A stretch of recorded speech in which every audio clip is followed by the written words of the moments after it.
Hello നമസ്കാരം, എല്ലാവർക്കും challenger ആപ്പിലേക്ക് സ്വാഗതം. ഞാൻ അനന്തു. ഞാനിപ്പോൾ ഡിസ്കസ് ചെയ്തുകൊണ്ടിരിക്കുന്ന ടോപ്പിക് അല്ലെങ്കിൽ നമ്മളിപ്പോൾ പഠിച്ചുകൊണ്ടിരിക്കുന്ന ടോപ്പിക് ഇന്ത്യയിലെ ധാതുക്കളും വ്യവസായവും എന്നുള്ള ടോപ്പിക്കാണ്. അതിനകത്തെ ഇന്ത്യയുടെ വ്യവസായങ്ങളെ കുറിച്ചുള്ള ഭാഗമാണ് ഇന്നത്തെ ഈ ഒരു സെഷനിൽ നമ്മൾ ഡിസ്കസ് ചെയ്യാനായിട്ട് പോകുന്നത്. ഇന്ത്യയുടെ വ്യവസായം നമ്മൾ ഓൾമോസ്റ്റ് ഒക്കെ ഇത് പഠിച്ചേടോ. അതായത് ഇന്ത്യയിൽ നമ്മൾ കൂടുതൽ ഈ ഇന്ത്യയുടെ കാലാവസ്ഥയും മണ്ണും ഭൂപ്രകൃതിയും കൃഷിയും ഒക്കെ പഠിച്ചപ്പോൾ തന്നെ നമുക്ക് അത്യാവശ്യം ഈ വ്യവസായങ്ങളും ഒക്കെ ഏറ്റവും കൂടുതൽ വരാൻ പോകുന്നത്. ഇപ്പൊ പരുത്തി കൃഷി എന്നൊക്കെ പറയുമ്പോൾ നമുക്കറിയാം, പരുത്തി കൃഷി ഏറ്റവും മഹാരാഷ്ട്രയിലും ഗുജറാത്തിലും ഒക്കെ ആയിട്ടാണ് ഉണ്ടായിരുന്നത്. അപ്പൊ പരുത്തി വ്യവസായം എന്ന് പറയുന്നത് ഏറ്റവും കൂടുതൽ കോൺസെൻട്രേറ്റ് ചെയ്യുന്ന അവിടെ ആയിരിക്കും. അതിൽ ഈ കേരളത്തിലും തമിഴ്നാട്ടിലുമായിട്ടുള്ളത് കോയമ്പത്തൂരും പാലക്കാടും ഒക്കെയാണെന്ന് അറിയാം. അപ്പൊ അവിടെ ആ ഒരു പ്രദേശത്ത് അവിടെ ആയിരിക്കും. നമുക്ക് അങ്ങനെ ഊഹിച്ച് പഠിക്കാവുന്നതേ ഉള്ളൂ ഈ വ്യവസായം എന്ന ഭാഗം. അതുകൊണ്ട് തന്നെ ഇന്നത്തെ ഒരു ക്ലാസ്സും ഞാൻ ആ ഒരു രീതിയിലായിരിക്കും നിങ്ങൾക്ക് പറഞ്ഞു തരാനായിട്ട് പോകുന്നത്. അപ്പോൾ നമുക്ക് നേരെ ക്ലാസ്സിലേക്ക് കിടക്കാം. ഓക്കെ, അപ്പോൾ ഇന്ത്യയിലെ വ്യവസായങ്ങൾ എന്നതാണ്. ഇന്ത്യയിൽ പ്രധാനമായി എന്തൊക്കെ വ്യവസായമുണ്ട്? പരുത്തിത്തുണി വ്യവസായമുണ്ട്, ചണ വ്യവസായമുണ്ട്, നമ്മൾ പറഞ്ഞ ചണ ഉൽപാദനത്തെ കുറിച്ചൊക്കെ നമ്മൾ പറഞ്ഞ, പിന്നെ കമ്പിളി വ്യവസായമുണ്ട് അല്ലെ, പട്ടുനൂൽ വ്യവസായമുണ്ട്, പഞ്ചസാര വ്യവസായമുണ്ട്, പേപ്പർ വ്യവസായമുണ്ട്. ഇതെല്ലാം ഇന്ത്യയിലെ പ്രമുഖമായ വ്യവസായങ്ങളാണ് എന്ന് നമുക്ക് അറിയാം. ഇതിൽ നമ്മളിപ്പോ പരുത്തിത്തുണി വ്യവസായം എടുക്കുകയാണെന്ന് വെച്ചോളൂ. പരുത്തിത്തുണി വ്യവസായം. ഓക്കെ, അപ്പൊ പറയൂ, ലോകത്തിൽ ആദ്യമായി പരുത്തി കൃഷി ചെയ്തത് സിന്ധു നദീതട നിവാസികളായിരുന്നു ആദ്യമായി പരുത്തി കൃഷി നടത്തിയിട്ടുണ്ടായിരുന്നത്. അപ്പോൾ ലോകത്തിലെ ഏറ്റവും വലിയ തുണി വ്യവസായ കേന്ദ്രമാണല്ലോ മാഞ്ചസ്റ്റർ ആണ്, ഇംഗ്ലണ്ടിലെ മാഞ്ചസ്റ്റർ ആണ് ഏറ്റവും വലിയ തുണി വ്യവസായ കേന്ദ്രം എന്ന് പറയുന്നത്. അപ്പോ ഇന്ത്യയിലെ ഏറ്റവും പഴകിയ വ്യവസായമാണ് ഏത്? പരുത്തി. കാര്യം ബ്രിട്ടീഷുകാർ ഇവിടെ വന്ന് നമ്മുടെ ഇവിടുന്ന് പരുത്തി കൃഷി നടത്തിയതൊക്കെ നമുക്കറിയാം. നമ്മൾ ഹിസ്റ്ററി നമ്മൾ ഒന്നിച്ചല്ലേ പഠിച്ചത്, അപ്പൊ നമുക്കതറിയാം. അപ്പോൾ ഇന്ത്യയിലെ ഏറ്റവും പഴയ വ്യവസായമാണ് ഇത്, പരുത്തി വ്യവസായം എന്ന് പറയുന്നത്. ഇന്ത്യയിൽ ഏറ്റവും വലിയ കാർഷിക വ്യവസായം എന്ന് പറയുന്നതും ഏതാണ്? ഈ പരുത്തി കൃഷി തന്നെയാണ്. ഈ പരുത്തിയുടെ ജന്മദേശം എവിടെയാ? ഇന്ത്യയിലാണ് പരുത്തി ജനിച്ചിരിക്കുന്നത്. രണ്ടാം സ്ഥാനം, അതുകൊണ്ട് തന്നെ ലോകത്തിലെ ഏറ്റവും കൂടുതൽ പരുത്തി ഉൽപ്പാദിപ്പിക്കുന്നത് ഇന്ത്യയിലാണ്. രണ്ടാം സ്ഥാനം ചൈനയിലുമാണ് കേട്ടോ. രണ്ടാം സ്ഥാനം ചൈനയ്ക്കുമാണ്. ഇനി ഇന്ത്യയിൽ ആദ്യമായി തുണി വ്യവസായം ആരംഭിക്കുന്നത് കൊൽക്കത്തയ്ക്ക് അടുത്തുള്ള ഫോർട്ട് ഗ്ലോസ്റ്ററിലാണ്.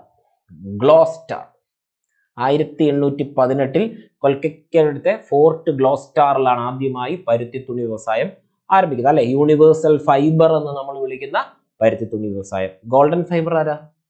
ചണമാണ്. ചണത്തിന്റെ നിറം നോക്കിയാൽ ഒരു ഗോൾഡൻ നിറമാണ്, അങ്ങനെ നോക്കിയാൽ മതി.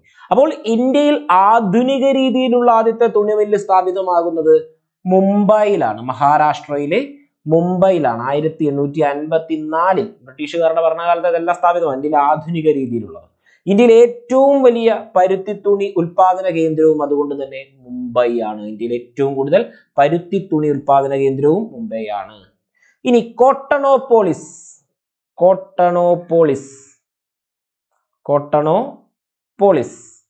എന്ന് വിശേഷിപ്പിക്കപ്പെടുന്ന നഗരമാണ് ഏത്? മുംബൈ. കോട്ടണോപോളിസ് എന്ന് വിശേഷിപ്പിക്കപ്പെടുന്ന നഗരമാണ് മുംബൈ.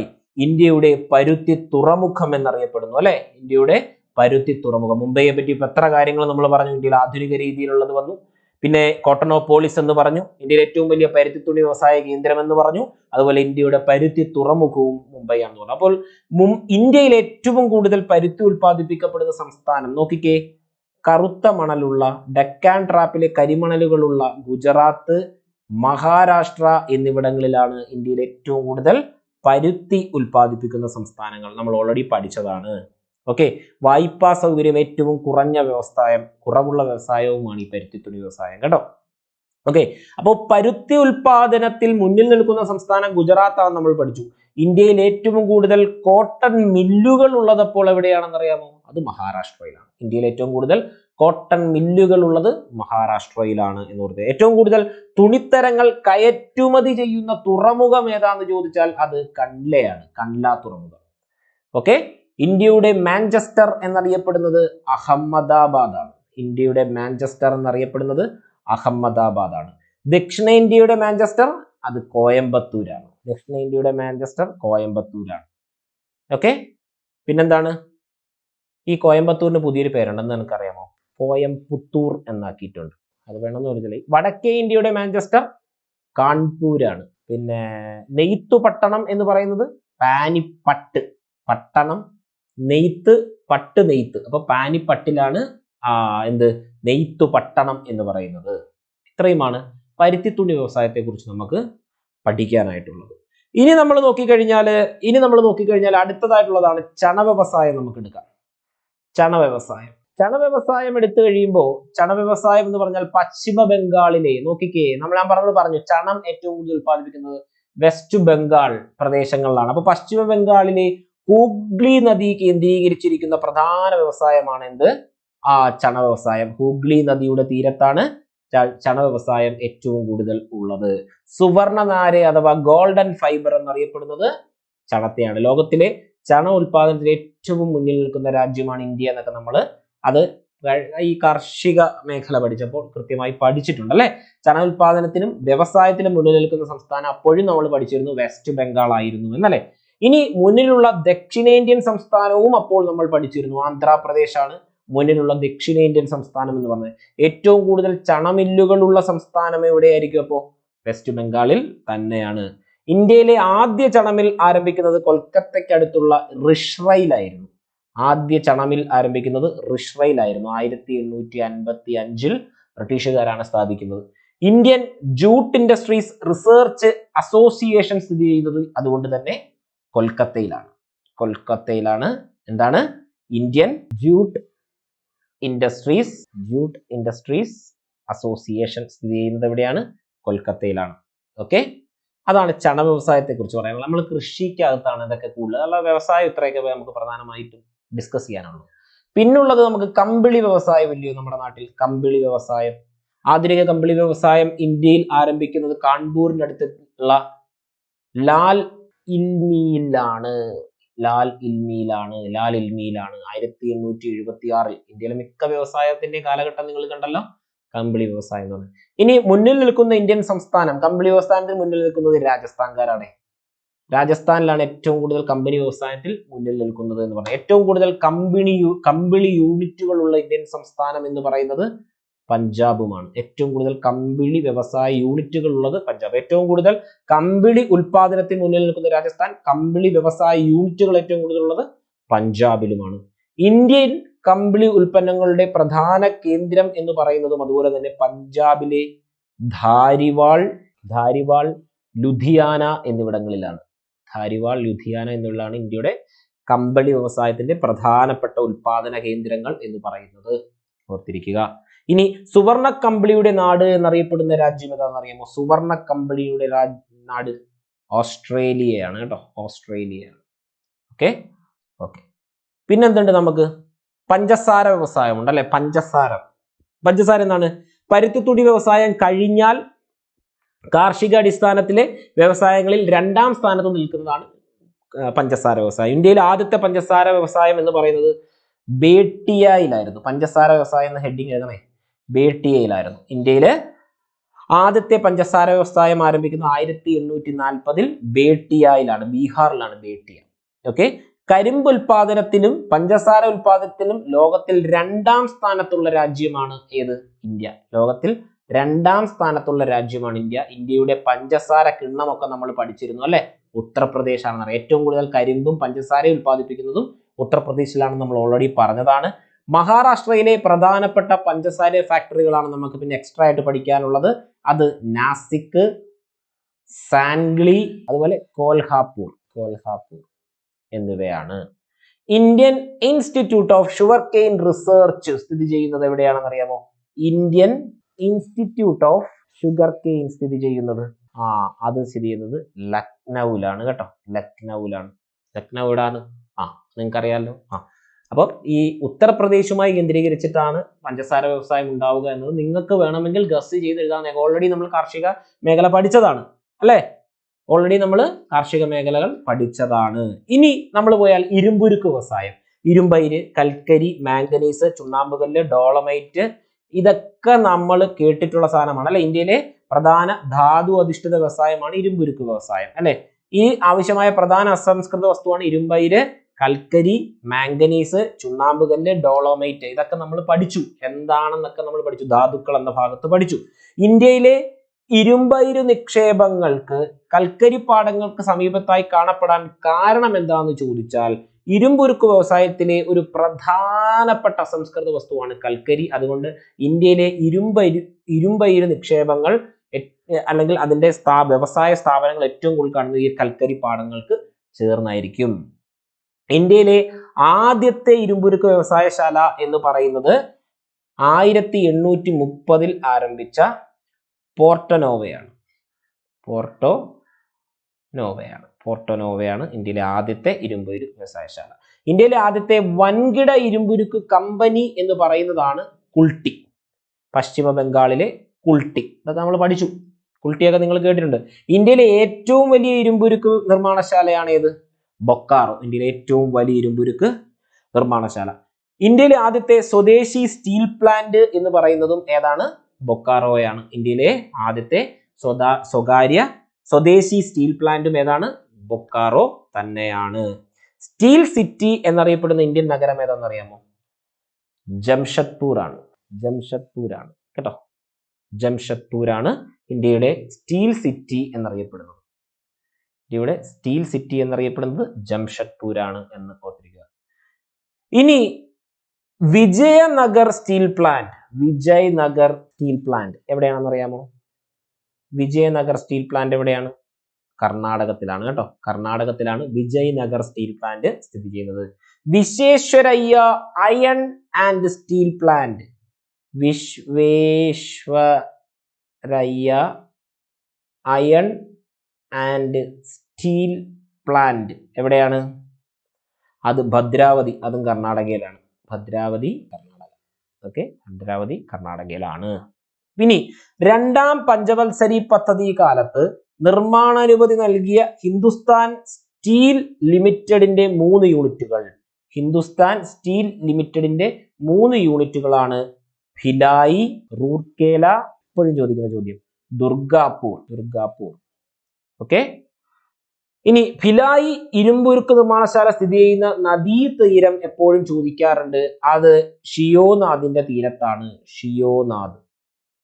ഷിയോനാഥിന്റെ തീരത്താണ്. ഇനി ഇതിന്റെ അകത്തുനിന്ന് പ്രധാനമായും ഈ 3ൽ നിന്നും ചോദിച്ചിട്ടുള്ളതെന്ന് പറഞ്ഞു കഴിഞ്ഞാൽ ജർമ്മൻ സാങ്കേതിക വിദ്യയുടെ സഹായത്തോടെ നിർമ്മിച്ച ഇരുമ്പുരുക്ക് നിർമ്മാണശാല ഏതാണ് എന്ന് ചോദിച്ചാൽ അത് റൂർക്കേലയാണ്. 1959.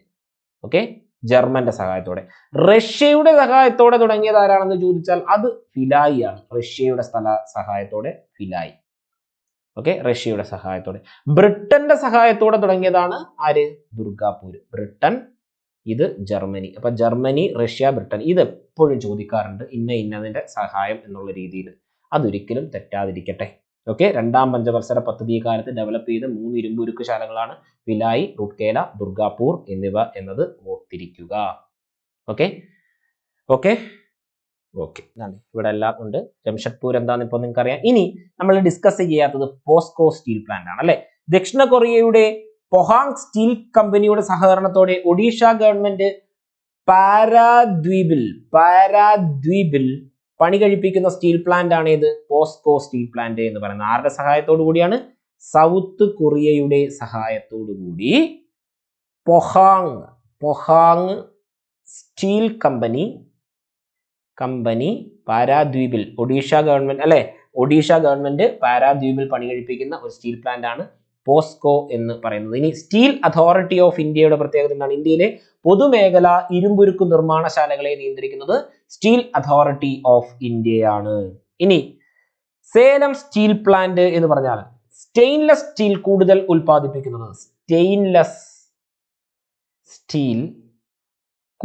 ഉൽപ്പാദിപ്പിക്കുന്നത് എവിടെയാണ്? സേലം സ്റ്റീൽ പ്ലാന്റിലാണ് എന്ന് ഓർത്തിരിക്കുക. ഓക്കെ. വിശ്വേശ്വരയ്യ ഇരുമ്പുരുക്ക് ശാലയെ കുറിച്ച് ഞാൻ പറഞ്ഞല്ലോ. ദക്ഷിണേന്ത്യയിലെ ആദ്യത്തെ ഇരുമ്പുരുക്ക് ശാലയാണ് വിശ്വേശ്വരയ്യ ഇരുമ്പുരുക്ക് ശാല എന്ന് പറയുന്നത്. എവിടെയാണെന്നൊക്കെ ഞാനോട് പറഞ്ഞു അല്ലെ. എവിടെയാ? ഭദ്രാവതിയിലാണ് അല്ലെ. കർണാടകത്തിലെ ഭദ്രാവതിയിലാണെന്ന് ഞാൻ പറഞ്ഞു. പിന്നെ ഭിലായി, റൂർക്കേല, ദുർഗാപൂർ എന്നിവയെ കുറിച്ചും ഞാൻ പറഞ്ഞു. ഓക്കെ. ഇനി കടൽ തീരത്തിനടുത്ത് സ്ഥിതി ചെയ്യുന്ന ഇന്ത്യയിലെ ഒരേ ഒരു സ്റ്റീൽ പ്ലാന്റ് ഉണ്ട്. ഏതാണെന്നറിയാമോ? Visakhapatnam steel plant. കടൽ തീരത്തുള്ളതാണ് കേട്ടോ. സ്റ്റീൽ പ്ലാന്റ് കടൽ തീരത്ത് സ്ഥിതി ചെയ്യുന്ന ഇന്ത്യയിലെ ഒരേ ഒരു. ഓക്കെ, സ്വതന്ത്ര ഇന്ത്യയിലെ ആദ്യത്തെ ഇരുമ്പുരുക്ക് വ്യവസായശാലകൾ എന്ന് ചോദിച്ചാലും ഇവന്മാരെ 3 പേരെയും കൂടെ അങ്ങ് എഴുതിക്കോണം കേട്ടോ. ഭിലായ്, റൂർക്കേല, ദുർഗാപൂർ എന്നിവയാണ്. ഇന്ത്യയിലെ ഏറ്റവും ലാഭകരമായ പൊതുമേഖലാ സ്റ്റീൽ പ്ലാന്റ് ആണ് ഇതിനകത്തെ ഭിലായ് എന്ന് പറയുന്നത്. ഓക്കെ ഓക്കെ ഓക്കെ ഇനി നമ്മൾ നേരെ സിമന്റ് വ്യവസായത്തിലേക്ക് പോവുകയാണ്. സിമന്റ് വ്യവസായം എന്താണ്? സിമന്റ് ചൈന കഴിഞ്ഞാൽ ലോകത്തിലെ 2ാമത്തെ വലിയ സിമന്റ് നിർമ്മാണശാല എന്ന് പറയുന്നത് ഇന്ത്യൻ സിമന്റ് ഇൻഡസ്ട്രീസ് ആണ്.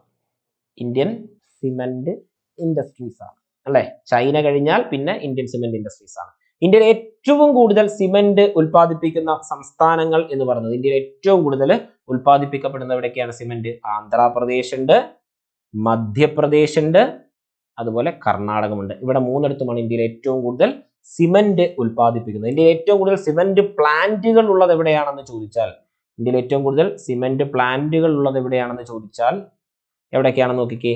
രാജസ്ഥാനിൽ സിമന്റ് പ്ലാന്റ് ഉണ്ട്, തമിഴ്നാട്ടിലുണ്ട്. തമിഴ്നാട്ടിൽ ഒരുപാടുണ്ട്. നമ്മൾ തിരുനെൽവേലിയിലൊക്കെ പോയി കഴിഞ്ഞാൽ പൊറോണ്ട സൈഡ് മൊത്തം അതാണ് അല്ലേ.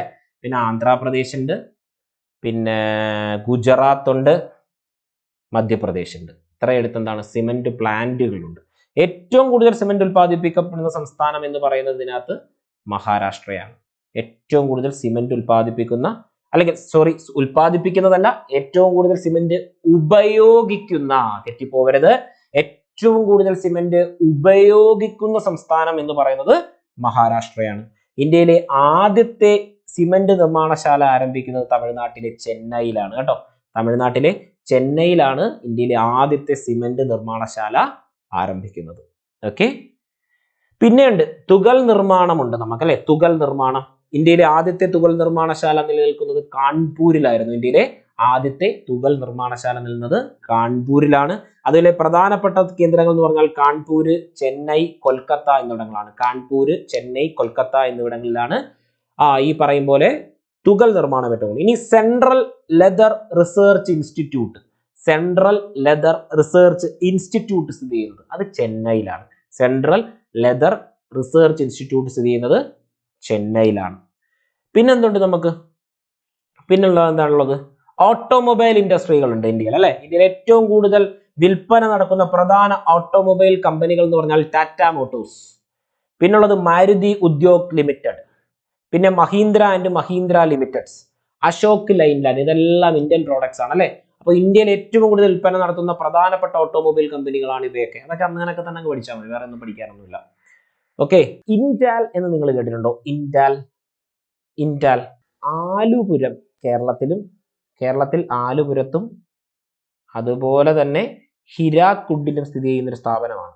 ഹിരാക്കുഡിലുമുള്ള ഒരു ഇൻഡസ്ട്രിയാണ്. എന്താണെന്നറിയാമോ സംഭവം? പ്ലാന്റ് ആലുപുരത്തിലും ഹിരാക്കുഡിലുമാണുള്ളത് ഇൻഡാലിൻ്റെത്. ഏതെന്നറിയാമോ? ഇന്ത്യയിലെ അലൂമിനിയം വ്യവസായശാലയാണിത്. ഇന്ത്യയിലെ അലൂമിനിയം വ്യവസായശാലകളാണ് ഒന്ന് ഇൻഡാൽ. പിന്നെ ഹിൻഡാൽകോ എന്ന് പറയുന്നുണ്ട്. ഹിൻഡാൽകോ, ഇതാണ് ഹിൻഡാൽകോ. രേണുഘട്ട് ഉത്തർപ്രദേശ്. ഹിൻഡാൽകോയുമായി സംയോജിച്ചു. ഇത് ശരിക്കും ഇൻഡാൽ ആയിരുന്നു, പിന്നീട് അത് ഹിൻഡാലുമായി സംയോജിച്ച് ഹിൻഡാൽകോയായി മാറി. അത് രേണുഘട്ടിലാണ്. പിന്നെ ബാൽകോ, അതും ഒരു അലൂമിനിയം ഇൻഡസ്ട്രിയാണ്. ബാൽകോ കോർബയിലാണ്. കോർബ ഛത്തീസ്ഗഡിലെ കോർബയിലുണ്ട്. ഛത്തീസ്ഗഡിലാണ് കോർബ. പിന്നുള്ളത് രത്നഗിരിയിലുണ്ട്. രത്നഗിരി മഹാരാഷ്ട്രയിലെ രത്നഗിരിയിലും ബാൽകോ ഉണ്ട്. പിന്നെ നാൽക്കോ ഉണ്ട്. നാൽക്കോ ദാമൻ ജോഡി എവിടെയാണ്? ഒഡീഷയിലാണ് ദാമൻ ജോഡി. പിന്നെ അൻഗുൽ എവിടെയാണ്? അതും ഒഡീഷയിലാണ്.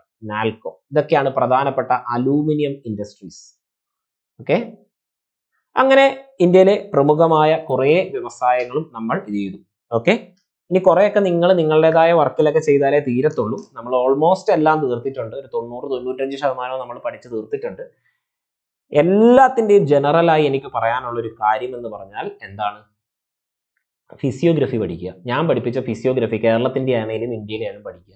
ബാക്കി നിങ്ങൾക്ക് പഠിക്കാവുന്നതേ ഉള്ളൂ. അതിനകത്ത് ഞാൻ എല്ലാ ഭാഗങ്ങളും അടയാളപ്പെടുത്തി നിങ്ങൾക്ക് വിശദമായി പറഞ്ഞു തരാനുള്ളൊരു കാരണം എന്താണെന്ന് ചോദിച്ചാൽ നിങ്ങൾക്ക് ഏതവസരത്തിലും ഇത് വായിച്ചാൽ മനസ്സിലാക്കാൻ പറ്റണം എന്നതുകൊണ്ടാണ് ഞാൻ അങ്ങനെ പറഞ്ഞു തന്നത്. ഓക്കെ, ഇനിയിപ്പോൾ അതിനൊരു ഡൗട്ടൊന്നും വരേണ്ട കാര്യമില്ല. അതൊന്ന് പഠിക്കുക, മനസ്സിരുത്തി വായിക്കുക. ഒന്ന് ജസ്റ്റ് നിങ്ങൾ ഉപയോഗിക്കുന്ന എന്താണ് മെറ്റീരിയൽ എന്ന് വെച്ചാൽ മെറ്റീരിയൽ വായിക്കുക, കൃത്യമായി നമ്മളുടെ പരീക്ഷകൾ എഴുതുക. അത്രയും മാത്രം മതി, നിങ്ങൾക്ക് ഈസി ആയിട്ട് ജോഗ്രഫി കടന്നു പോകാനായിട്ട് പറ്റും. പക്ഷെ ഈ ഫിസിയോഗ്രഫി പഠിക്കാത്ത ഒരാൾ ഇത് കേട്ട് കഴിഞ്ഞാൽ ചുമ്മാതെ വായിച്ചിരിക്കുവാൻ തോന്നും. പക്ഷെ അല്ല, നമ്മൾ മറ്റേതുമായി ബന്ധപ്പെടുത്തി പഠിച്ചു കഴിഞ്ഞാൽ കൃത്യം ആ ബന്ധപ്പെടുത്താനുള്ള കീവേഡ് ഒക്കെ തന്നിരിക്കുന്നത് ഞാൻ ആ ക്ലാസ്സുകളിലാണ്. അപ്പോൾ ആ ക്ലാസ്സുകൾ കണ്ടാലേ ഇതിനകത്തുള്ള ആ ഒരു കാര്യങ്ങൾ നിങ്ങൾക്ക് കത്തും. അന്ന് ഞാൻ എടുത്തു പറഞ്ഞിട്ടുണ്ട്, ഇന്നതുപോലെ ശ്രദ്ധിച്ചോണം, ഇവിടെ ശ്രദ്ധിച്ചോണം എന്നൊക്കെ പറയുന്നുണ്ട്. അത് നോട്ട്സ് ഒക്കെ ഒന്ന് മറിച്ച് നോക്കാമെങ്കിൽ അത് കിട്ടും. ഓക്കെ, അപ്പോൾ എല്ലാവർക്കും ഇന്നത്തെ ക്ലാസ് ഇഷ്ടപ്പെട്ടു എന്ന് വിശ്വസിക്കുന്നു. മറ്റൊരു ക്ലാസ്സുമായി വേറെ ദിവസം കാണാം. താങ്ക്